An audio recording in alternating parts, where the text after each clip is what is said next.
현금 인출, 국세청 세무조사, 2026년 세금 폭탄, 그리고 1천만 원. 지금 머릿속에 이 단어들 때문에 불안하셨다면 번지수 제대로 찾으셨습니다. 900만 원씩 쪼개서 뽑으면 안전하다. 하루에 1천만 원만 안 넘으면 국세청도 모른다. 아직도 이런 철진한 유튜브 영상들을 믿고 계십니까? 그렇다면 축하드립니다.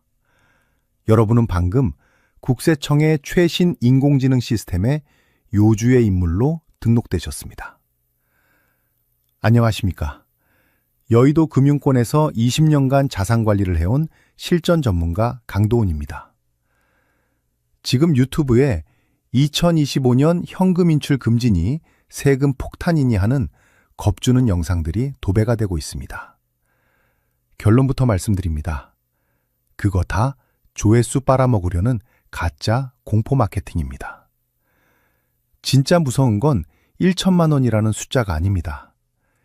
2026년부터 본격 가동되는 국세청의 차세대 자금 추적 시스템 PCI는 여러분이 금액을 쪼개는 그 꼼수, 즉 여러분의 불안한 심리 상태를 패턴으로 읽어냅니다. 은행원들은 이미 알고 있습니다. 여러분이 창구에서 돈을 찾을 때 모니터 뒤에 어떤 경고창이 뜨는지 말입니다. CTR이라고 하는 고액 현금 거래 보고는 빙산의 일각일 뿐, 진짜 무서운 건 STR, 즉 의심 거래 보고입니다. 오늘 영상에서는 은행원도 절대 입 밖으로 꺼내지 않는 금융정보분석원의 진짜 보고 기준, 그리고 내 돈 내가 쓰면서 세무조사 100% 면제받는 2026년형 현금 사용 기술을 공개합니다. 이 영상 끝까지 보신 분과 안 보신 분은 나중에 국세청 조사관 앞에서 흘리는 눈물의 의미가 다를 겁니다. 40분 동안 귀 열고 집중하십시오. 지금부터 진짜 내부자 정보를 폭로합니다. 자, 먼저 가장 큰 오해부터 풀고 가겠습니다. 많은 분들이 이렇게 알고 계십니다. 2026년부터는 1천만 원 이상 현금 뽑으면 무조건 세무조사 나온다. 이 말, 반은 맞고 반은 틀렸습니다. 아니, 엄밀히 말하면 틀린 말입니다.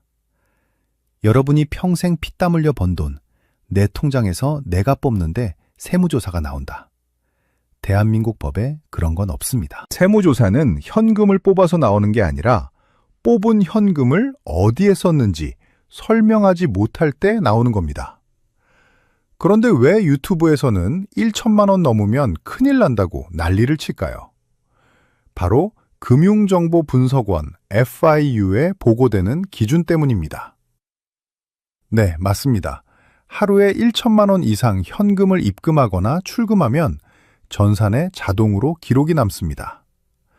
하지만 기록이 남는다는 게 곧 세무조사를 의미하는 건 아닙니다. 대한민국에서 하루에 1천만 원 이상 현금 거래하는 사람이 수만 명입니다. 국세청 직원이 할 일 없어서 그 수만 명을 다 조사할까요? 불가능합니다. 국세청이 노리는 건 1천만 원이라는 숫자가 아니라 그 돈을 뽑아서 자식에게 몰래 줬거나 매출을 누락했거나 하는 혐의점이 보일 때입니다. 그러니까 제발 1천만 원 안 넘기려고 오늘 500만 원 뽑고 내일 500만 원 뽑고 이런 행동 하지 마십시오. 이게 바로 자살골입니다. 2026년 국세청 AI 시스템은 이걸 연타거래라고 부릅니다. 차라리 한 번에 1천만 원 뽑는 사람은 떳떳해 보이지만 며칠에 걸쳐서 900만 원씩 뽑는 사람은 무언가 숨기려는 의도가 있다고 판단해서 의심거래 점수를 확 높여버립니다. 영상들 보면 무조건 쪼개라, 나눠라 하는데 그건 호랑이 피하려다 똥통에 빠지는 격입니다. 2026년 트렌드는 투명함입니다. 숨기려고 꼼수 부리는 순간 AI의 타깃이 됩니다. 그렇다면 도대체 어떻게 뽑아야 안전할까요?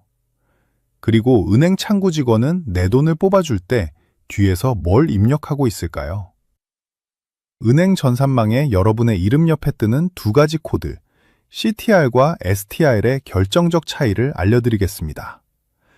이거 모르면 여러분은 영문도 모른 채 블랙리스트에 올라갑니다. 자, 이론적인 이야기는 잠시 접어두고 제가 현장에서 직접 목격한 기가 막힌 사연 하나를 들려드리겠습니다. 아마 이 이야기를 들으시면 남의 일이 아니구나 싶어서 등골이 서늘해지실 겁니다. 작년 가을이었습니다. 제 사무실로 70대 어르신 한 분이 찾아오셨습니다. 서울 마포에서 평생 설렁탕집을 하셨던 김 회장님이신데 얼굴이 흑빛이 되어서 들어오시더군요. 손에는 국세청에서 날아온 등기 우편물 하나를 들고 계셨습니다. 내용을 보니 자금 출처 조사 통지서였습니다. 김 회장님이 너무 억울해하시면서 저한테 하소연을 하십니다. 강 대표, 나 진짜 억울해서 못 살겠다. 내가 내 돈 3억 원 찾아서 손주들 유학비 보태주고 며느리 차 한 대 사주고 그리고 나중에 내가 아프면 쓰려고 장롱에 좀 넣어뒀다. 그게 죄냐? 내가 도둑질을 했냐, 사기를 쳤냐? 내 통장에 있는 내 돈 내가 쓰는데 왜 국세청이 나한테 세금 도둑 취급을 하냐? 여러분, 이 마음 이해되시죠? 아마 99%의 부모님들은 다 똑같은 마음일 겁니다. 내가 평생 세금 내고 모은 돈인데 왜 또 간섭하냐고요. 그런데 국세청의 논리는 차갑고 냉정했습니다. 국세청이 김 회장님을 탈세 혐의자로 지목한 이유는 딱 하나였습니다. 바로 현금 증발이었습니다. 김 회장님이 1년 동안 은행에서 야금야금 뽑으신 현금이 총 3억 원이었습니다. 그런데 그 3억 원이 어디로 갔는지 증명이 안 되는 겁니다. 며느리 차 사줬다? 증거 있습니까? 손주 유학비 줬다. 송금 기록 있습니까? 전부 현금으로 줬으니 기록이 하나도 없는 겁니다. 결국 김 회장님 어떻게 되셨는지 아십니까?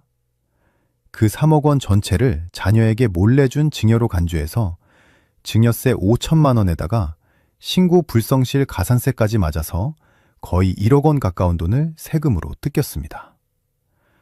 평생 설렁탕 팔아서 번 돈 3분의 1이 공중분해 된 겁니다.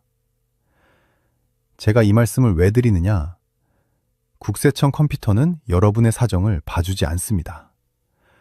억울하다, 몰랐다, 이런 감정 호소는 통하지 않습니다. 오로지 데이터와 기록만 믿습니다.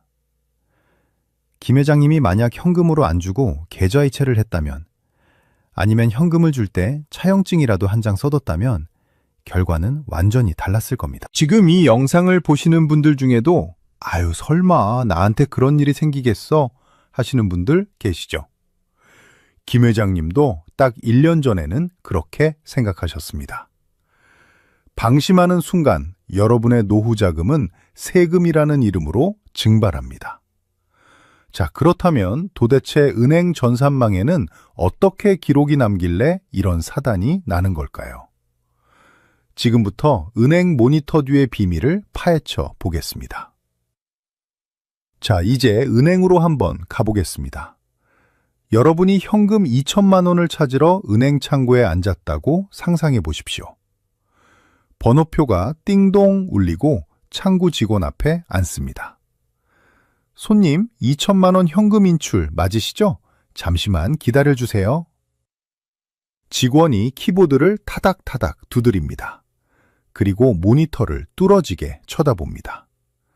바로 이 순간 여러분은 그냥 돈 세는 걸 기다리고 있겠지만 직원의 모니터 화면에는 여러분의 운명을 가를 2가지 경고등이 켜질 준비를 하고 있습니다. 이걸 모르고 그냥 멍하니 앉아 계시면 안 됩니다.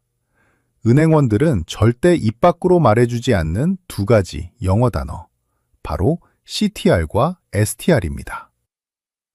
첫 번째 CTR, 우리말로 고액 현금 거래 보고입니다. 이건 여러분이 많이 들어보셨을 겁니다. 하루 2천만 원 이상 현금을 입금하거나 출금하면 무조건 보고된다. 네, 맞습니다. 이건 자동 시스템입니다. 은행 직원이 보고하고 싶어서 하는 게 아닙니다. 여러분이 2천만 원 넘는 돈을 만지는 순간 은행 전산망이 기계적으로 금융정보분석원 서버로 여러분의 이름과 주민번호, 그리고 거래 금액을 쏘아 보냅니다. 마치 고속도로 과속 카메라와 같습니다. 100km 구간에서 101km로 달리면 그냥 찍히는 겁니다. 자, 그런데 여기서 많은 분들이 착각하십니다. 아이고, 나 CTR 걸렸네. 이제 세무조사 나오겠네. 큰일 났다. 아니요, 절대 아닙니다. 겁먹지 마십시오. 대한민국에서 하루에 2천만 원 이상 현금 만지는 사람이 몇 명일까요? 강남에만 가도 수두룩합니다. 전국의 시장 상인들, 자영업자들, 중소기업 사장님들, 하루에도 수십만 건의 CTR이 서버에 쌓입니다. 국세청 직원들이 그 수십만 건을 일일이 다 들여다보고 있을까요? 못합니다. 인력이 없습니다. 그래서 제가 말씀드리는 겁니다. 단순히 1천만 원 넘게 뽑았다고 세무조사 나오는 게 아니다. 오히려 떳떳하게 나 2천만 원 뽑아서 인테리어 비용 줄 거요 하고 증빙 남기고 뽑는 사람은 CTR에 기록되어도 아무런 문제가 없습니다. 쓰레기통에 쌓이는 영수증 같은 겁니다. 진짜 공포는 지금부터입니다. 바로 두 번째 단어, STR. 우리말로 의심거래 보고입니다. 이게 바로 여러분의 저승사자입니다. CTR이 기계가 하는 거라면 STR은 사람인 은행원과 인공지능이 합작해서 여러분을 저격하는 겁니다. 구체적인 상황을 보여드릴게요. 제 고객 중에 실제로 겪으신 일입니다. 60대 박 사장님이 계십니다. 유튜브에서 1천만 원 넘으면 걸린다는 영상을 보신 거예요. 곱이 덜컥 났죠. 그래서 머리를 굴리셨습니다. 그래, 900만 원씩 3일을 나눠서 뽑자. 그럼 1천만 원 안 넘으니까 기계에는 안 걸리겠지? 그래서 첫날 국민은행 가서 900만 원을 뽑았습니다. 직원이 묻습니다. 고객님, 큰돈 찾으시네요. 어디 쓰세요? 박 사장님은 당당하게 말했습니다. 아, 그냥 쓸 데가 있어서요. 직원은 알겠습니다 하고 돈을 줬습니다. 문제는 다음 날입니다. 이번엔 신한은행 가서 또 900만 원을 뽑으려고 했습니다. 그런데 직원이 모니터를 보더니 표정이 묘하게 바뀝니다. 타자치는 속도가 빨라지더니 옆에 있는 책임자를 힐끔 쳐다봅니다. 그리고 박 사장님한테 다시 묻습니다. 고객님, 어제도 현금 인출이 있으셨네요? 요즘 보이스피싱이 많아서 그러는데 구체적인 용도가 어떻게 되세요? 박 사장님은 뜨끔했습니다.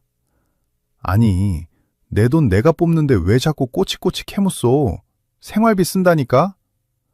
하고 화를 내고 돈을 받아왔습니다. 박 사장님은 집에 오면서 뿌듯해 하셨죠. 휴, 다행이다. 900만 원씩 뽑았으니까 1천만 원 안 넘어서 국세청은 모르겠지. 천만의 말씀입니다. 박 사장님이 은행문을 나서는 그 순간 은행 직원은 모니터에 떠있는 STR 보고 버튼을 눌렀습니다. 보고 사유에는 뭐라고 적혔을까요? 제가 은행원 후배한테 들은 내용을 그대로 읊어드리겠습니다.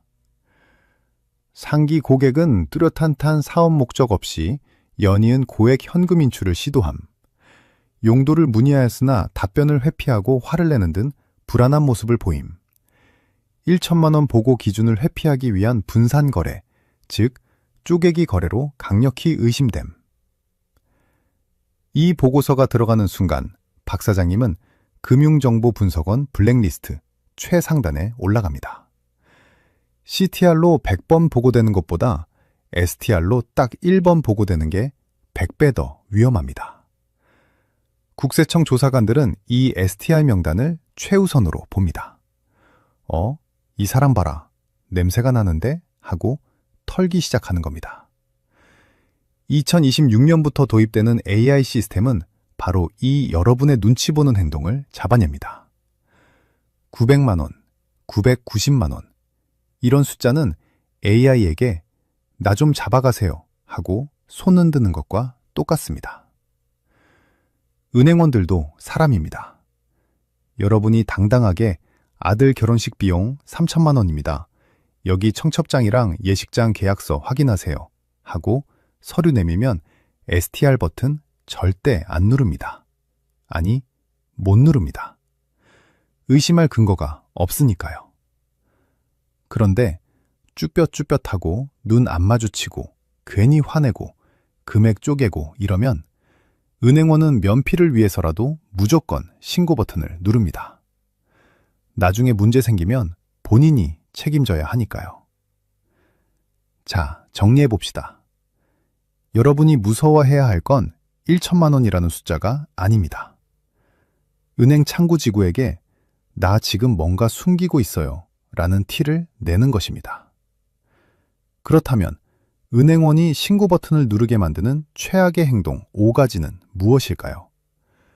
그리고 반대로 은행원이 이분은 건드리지 마 라고 전산에 입력하게 만드는 방어 기술은 무엇일까요? 다음 파트에서 여러분이 무심코 저지르는 하지만 세무조사를 100% 부르는 자살골 행동 하나하나 짚어드리겠습니다. 이거 안 고치면 내년에 여러분 집으로 국세청 등기 날아옵니다. 자, 이제 집중하십시오. 국세청 AI가 가장 좋아하는 먹잇감 5가지를 공개합니다. 여러분이 세무조사를 피하겠다고 머리를 굴려서 쓴 꼼수들이 사실은 국세청 AI에게는 나 좀 잡아가세요 하고 손을 흔드는 자살골이었습니다. 혹시 내가 이런 행동을 하고 있지는 않은지 잘 체크해 보십시오. 첫 번째는 바로 현금 인출기, ATM 쪼개기입니다. 은행 창구 직원이랑 얼굴 마주치기 싫으니까 ATM 기계로 가시는 분들 많습니다. 그리고는 이렇게 생각하죠. 기계는 신고 안 하겠지? 정말 순진할 생각입니다. 2026년부터 도입되는 시스템은 여러분이 어느 지점 ATM에서 몇 시에 얼마를 뽑았는지 그 동선을 지도 위에 그려냅니다. 예를 들어 볼까요? 오전에 집 앞 ATM에서 100만 원을 뽑고 오후에 회사 근처 ATM에서 100만 원을 뽑고 저녁에 마트 ATM에서 또 100만 원을 뽑습니다. 여러분은 이걸 분산이라고 부르겠지만 국세청 컴퓨터는 이걸 의도적 회피라고 부릅니다. 오히려 창구에서 한 번에 300만 원 뽑는 사람보다 이렇게 며칠에 걸쳐서 ATM을 순회하는 사람이 훨씬 더 수상한 사람으로 분류됩니다. ATM 기계 위에는 CCTV가 달려있다는 사실을 잊지 마십시오. 두 번째는 가족명의 분산 인출입니다. 이게 제일 위험합니다. 본인 통장에서 3천만 원을 뽑으면 걸릴까봐 아내 통장으로 1천만 원, 아들 통장으로 1천만 원, 며느리 통장으로 1천만 원 이렇게 이체한 뒤에 각각 현금으로 뽑게 시키는 겁니다. 이건 단순히 의심거래로 끝나는 게 아닙니다. 금융실명법 위반이자 차명거래에 해당합니다. 세금 좀 아끼려다가 범죄자가 되는 지름길입니다. 국세청 시스템은 가족 간의 계좌 흐름을 한눈에 볼 수 있습니다. 같은 날 비슷한 시간대에 가족들 통장에서 현금이 동시다발적으로 빠져나간다. 이건 빼도 박도 못하는 증여세 탈루 혐의가 됩니다. 절대 가족 통장을 이용하지 마십시오. 세 번째는 수표 인출의 배신입니다. 어르신들 중에 현금은 부피가 커서 무서우니까 1천만 원짜리 수표로 한 장 주세요 하시는 분들 계십니다. 그리고 수표는 현금이 아니니까 보고 안 되겠지라고 생각하십니다. 큰 착각입니다. 수표는 꼬리표가 달린 돈입니다. 수표 뒷면에 여러분이 이서하는 순간 그 수표가 어디서 누구에게 가서 현금으로 바뀌었는지 100% 추적이 가능합니다. 수표로 뽑아서 장롱에 넣어뒀다가 나중에 아들이 그 수표를 쓰는 순간 국세청은 아들이 쓴 돈이 아버지 통장에서 나왔다는 걸 1초 만에 알아냅니다. 추적을 피하고 싶다면 수표는 절대 쓰시면 안 됩니다. 네 번째는 상품권 깡이나 골드바 구매입니다. 요즘 국세청이 눈에 불을 켜고 보고 있는 게 바로 이겁니다. 현금으로 뽑으면 기록 남으니까 백화점 상품권을 대량으로 사거나 금을 사서 자식에게 줍니다. 문제는 상품권이나 금을 살 때도 기록이 남는다는 겁니다. 특히 2026년부터는 상품권 구매 내역에 대한 데이터베이스가 국세청과 더 긴밀하게 연동됩니다. 뚜렷한 소득도 없는 자녀가 갑자기 백화점에서 명품 가방을 샀는데 그 결제 수단이 아버지가 샀던 상품권 번호와 일치한다면 어떻게 될까요? 바로 증여세 고지서 날아갑니다. 마지막 5번째는 집안 금고에 현금 쌓아두기입니다. 은행 못 믿겠다고 다 뽑아서 장롱 속에 넣어두시죠. 그리고 흐뭇해하십니다. 국세청이 내 장롱 속까지는 못 보겠지? 네, 맞습니다. 장롱 속은 못 봅니다. 하지만 그 돈을 쓰는 순간 걸립니다. 여러분이 평생 모아서 장롱에 5억 원을 만들었다고 칩시다. 그 돈으로 나중에 집을 사거나 땅을 살 때 국세청이 묻습니다. 이 5억 원 어디서 났습니까? 통장 기록도 없고 대출 기록도 없는데 하늘에서 떨어졌습니까? 이때 대답 못하면 그 돈 전체에 대해 세금을 때려 맞습니다. 심지어 그동안 안 낸 가산세까지 붙어서 원금의 절반이 날아갈 수도 있습니다. 돈은 흐르는 물과 같아서 어딘가에 고여 있으면 반드시 썩거나 들키게 되어 있습니다. 자, 어떻습니까? 혹시 뜨끔하지 않으십니까? 여러분이 세금 안 내려고 머리 굴려서 쓴 이 방법들이 오히려 국세청에는 나 잡아가세요 하고 신호를 보내는 꼴이었습니다. 숨기면 걸립니다. 그리고 쪼개면 의심받습니다. 2026년형 세무조사를 피하는 유일한 방법은 역설적이게도 투명함입니다. 그렇다면 도대체 어떻게 해야 내 돈을 안전하게 뽑았을 수 있을까요? 1천만 원이 넘어도 5천만 원이 넘어도 국세청이 절대 건드리지 못하게 만드는 완벽한 방어막, 바로 증거의 기술입니다. 다음 마지막 파트에서는 은행 가기 전에 딱 1분만 투자해서 준비하면 세무조사 100% 면제받는 서류 준비법, 그리고 스마트폰 사진 한 장으로 1억 원을 지키는 노하우를 알려드리겠습니다. 이거 모르고 은행 가시면 평생 후회합니다. 자, 여기까지 들으셨으면 이제 머릿속에 궁금한 게 한두 가지가 아니실 겁니다. 제가 상담하면서 가장 많이 듣는 질문, 그리고 여러분이 댓글로 물어보고 싶어서 손이 근질근질한 질문 베스트 3를 뽑아서 아주 시원하게 답변해 드리겠습니다. 첫 번째 질문입니다. 강 대표님, 그러면 집에 금고 사서 현금 보관하는 건 어떻습니까? 이건 안 걸리겠죠? 제 대답은 X입니다. 정말 위험한 생각입니다. 많은 분들이 은행을 못 믿겠다고 금고를 사십니다. 금고업체 매출이 매년 늘어난다고 하죠. 그런데 생각해 보십시오. 그 금고 안에 있는 돈은 영원히 거기 있을 수 없습니다. 언젠가는 세상 밖으로 나와야 합니다. 여러분이 나중에 그 돈으로 늙어서 실버타운을 간다고 칩시다. 3억 원이 필요합니다.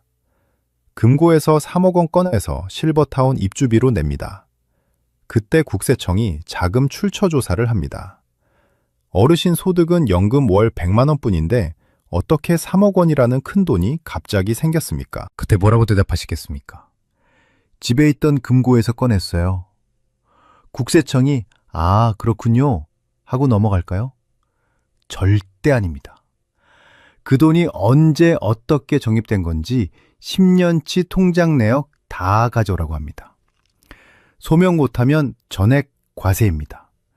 금고는 타임머신이 아닙니다. 세금 폭탄을 잠시 미뤄두는 시한폭탄일 뿐입니다. 두 번째 질문입니다. 1천만 원이 기준이라고 하니까 900만 원 말고 500만 원이나 300만 원씩 뽑는 건 괜찮지 않나요? 이것도 X입니다. 아까 제가 STR, 즉 의심거래 보고 말씀드렸죠. 은행원들은 바보가 아닙니다. 일주일에 한 번씩 꼬박꼬박 300만 원을 뽑아가는 노인, 누가 봐도 수상하지 않습니까? 오히려 금액이 애매하면 더 의심받습니다. 차라리 큰 돈이 필요하면 한 번에 뽑고 서류를 내는 게 깔끔합니다. 찔끔찔끔 뽑는 습관이 여러분을 블랙리스트로 만듭니다. 세 번째 질문입니다. 자식한테 생활비 주는 것도 걸립니까? 부모 자식 간의 용돈도 못 줍니까? 이건 세모입니다. 사회 통념상 인정되는 생활비나 용돈은 비과세가 맞습니다. 하지만 그 액수가 중요합니다.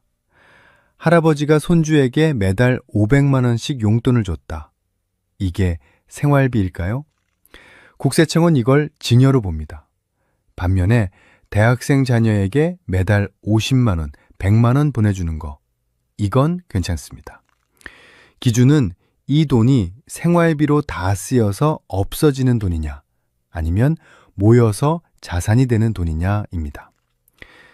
여러분이 준 현금을 자녀가 적금 들거나 주식 투자한다. 그러면 100% 증여세 대상입니다. 주의하셔야 합니다. 자, 이제는 펜에 드십시오. 받아 적으셔야 합니다. 은행 가서 당당하게 돈 뽑을 때 창구 직원 기를 죽이고 국세청 입을 다물게 만드는 마법의 문장들을 알려드리겠습니다. 은행 가면 현금 인출할 때 사유서라는 걸 쓰라고 합니다. 여기에 뭐라고 쓰느냐가 정말 중요합니다. 대부분 여기다가 그냥 생활비, 가사자금 이렇게 두루뭉술하게 씁니다. 이게 최악입니다.